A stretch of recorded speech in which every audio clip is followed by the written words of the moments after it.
கிறிஸ்துவுக்குள் பிரியமான சகோதர சகோதரிகளே, இயேசு கிறிஸ்துவின் இனிதான நாமத்தில் உங்கள் அனைவருக்கும் என் அன்பின் வாழ்த்துக்கள். இன்றைய தினம் உங்களுக்காக கொடுக்கப்பட்ட வேத வசனம் கொலோசேயர் 3ஆம் அதிகாரம் 2ஆம் வசனம். பூமியில் உள்ளவைகளை அல்ல, மேலானவைகளையே நாடுங்கள். குட்டி குரங்கு தாய் குரங்கிடம், அம்மா, பரலோகத்திற்கு செல்லும் வழியை நான் தெரிந்து கொள்ள விரும்புகிறேன் என்றதாம். ஒரு முனிவர் தான் பரலோகத்துக்கு வழிகாட்ட முடியும் என்றது தாய் குரங்கு. குட்டி குரங்கு முனிவரை தேடி சென்று கண்டுபிடித்து விட்டது.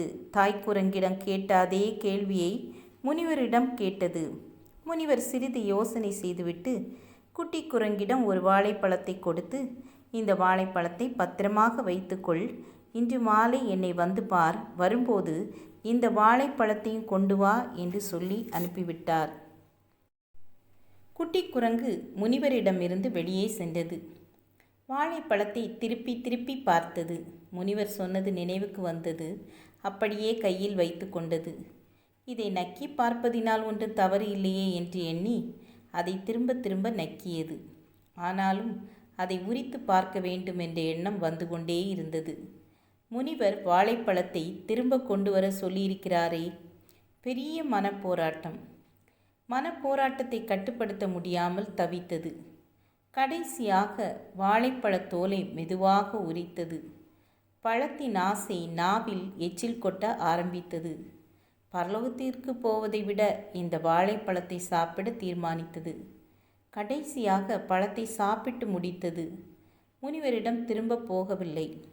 ஆம், என கண்பானவர்களே, நம்மில் அநேகர் இந்த குட்டி குரங்கைப் போலத்தான் இருக்கிறோம். பரலோகத்திற்கு போக வேண்டுமென்ற விருப்பம் இருக்கிறது. ஆனால் உலக சிற்றின்ப சந்தோஷங்களை அனுபவிக்கும் ஆசை நம்மை நெருக்கும் போது பரலோகத்தை சென்றடையும் ஆசையை விட்டுவிடுகிறோம். உலக சிற்றின்ப ஆசையை மேலோங்கி விடுகிறது.